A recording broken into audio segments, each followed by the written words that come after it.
안녕하세요. 능어대중학교 2학년 이은호입니다. 여러분들은 유튜브를 틀면 어떤 채널을 주로 시청하시나요? 뷰티? 아니면 먹방?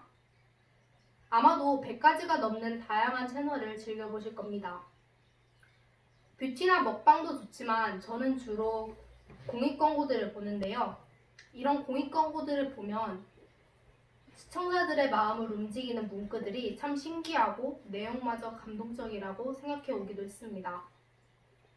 그런데 지금까지 제가 본 것들 중에 제가 가장 기억에 남고 또 감동적이었던 것은 한 장이 아닙니다. 2장입니다. 라는 문구가 쓰여진 광고였습니다. 제 말을 듣고 이게 왜 감동스럽지? 라고 생각하시는 분들이 많을 텐데요. 하지만 이 광고의 문구는 지금까지 제가 종이를 대하던 태도나 행동 또한 반성 또한 하게 해준 아주 가치 있던 것이었습니다. 사실 저는 어렸을 때부터 코가 오똑하고 눈이 큰 공주를 그리는 걸 참 좋아했어요.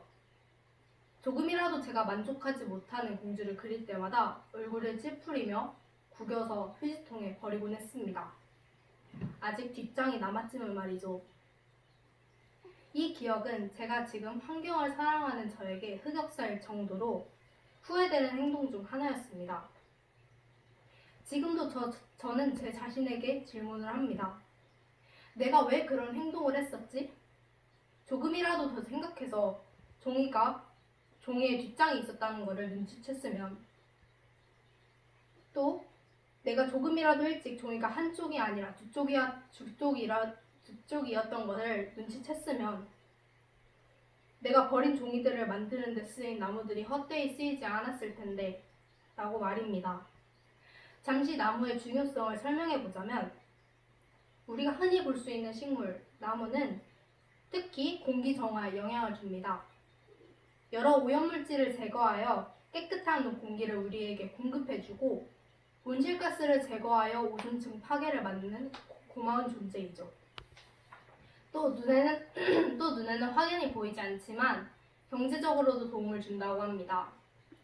대기 정화 기능, 토사 유출 및 방지 기능, 야생동물 보호 등 많은 분야에서 경제적 도움을 준다고 합니다.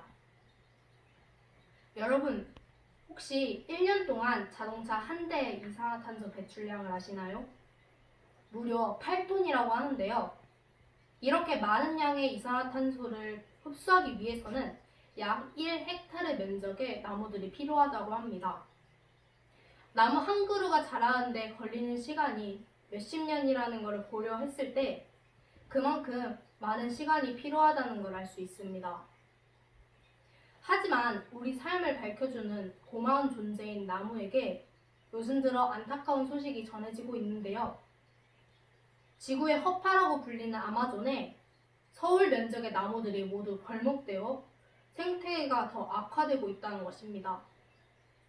저도 요즘 저희 집과 가까운 뒷산에 산책 겸 운동을 하러 가는데요. 그곳 주변도 나무들이 힘없이 쓰러져 있고 그 옆에 깔끔히 쓰러져 버린 그런 부분들을 많이 찾아볼 수 있습니다. 이런 모습들을 볼 때마다 마음이 참 아프고 그런 어른들이 야속하기만 했습니다.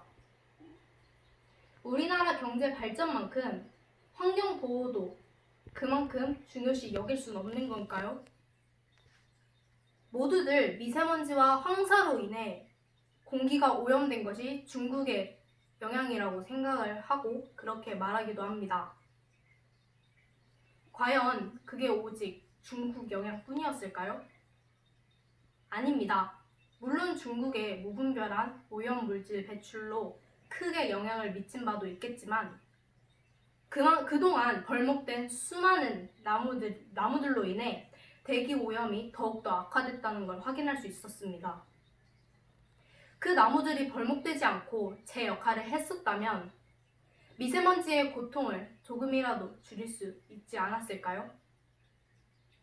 마지막으로 최근 코로나로 인해 지구상의 많은 사람들이 고통을 겪고 있으며 경제 생활에도 많은 제한을 받고 있습니다. 그렇지만 역설적으로 지구의 환경은 놀라울 정도로 발전되고 있다고, 또 더 악화되는 것이 아닌 더 괜찮아지고 있다는 것을 확인할 수 있었습니다.